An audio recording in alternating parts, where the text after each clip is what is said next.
Martín Lutero, la protesta de los príncipes.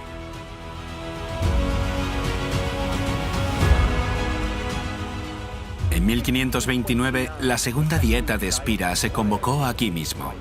La primera había tenido lugar en el año 1526 y había dado a cada estado plena libertad en asuntos religiosos. En 1529, todos los príncipes alemanes se reunieron aquí, junto con los representantes de la Iglesia. El deseo de la Iglesia era aplastar la herejía de la Reforma, en principio por medios pacíficos, pero también usando toda la fuerza si fuese preciso.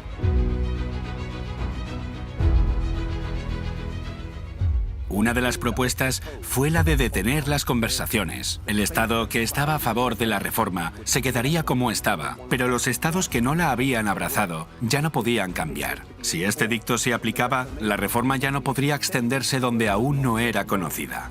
Tampoco se hubiera podido establecer de forma sólida allí donde había comenzado. El asunto clave que estaba en juego era la libertad de conciencia. Se reunieron para decidir qué hacer con esta propuesta. Sobre la mesa había asuntos de máxima importancia para el mundo. ¿Tenía Roma el derecho de coaccionar la conciencia y prohibir el libre estudio de las Escrituras?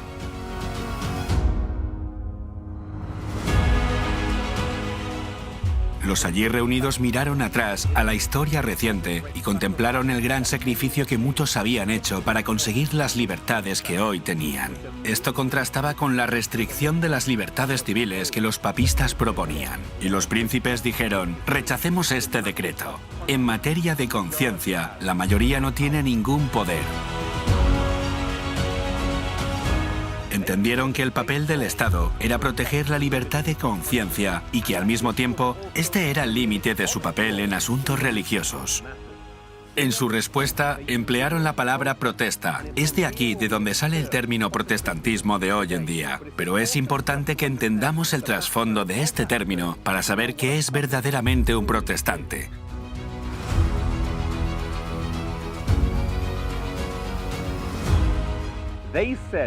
Ellos dijeron que los principios contenidos en esta protesta encerraban la esencia del protestantismo. Se opusieron al abuso del hombre en dos áreas de la fe. En primer lugar, la intromisión de los magistrados civiles y, en segundo lugar, la autoridad arbitraria de la Iglesia.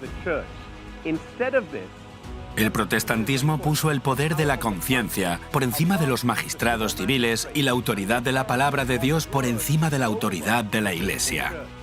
Rechazaron el poder civil en asuntos religiosos, animando a la gente, como en el libro de Hechos de los Apóstoles, a obedecer a Dios antes que a los hombres. Ellos entendieron que el papel del Estado era proteger las libertades civiles y no forzar prácticas religiosas al pueblo. En nuestros tiempos hay una amplia desviación del gran principio protestante: la Biblia y solo la Biblia, como regla de fe y deber. Necesitamos tener la misma adhesión inquebrantable a la palabra de Dios como la que se manifestó en esta crisis de la Reforma.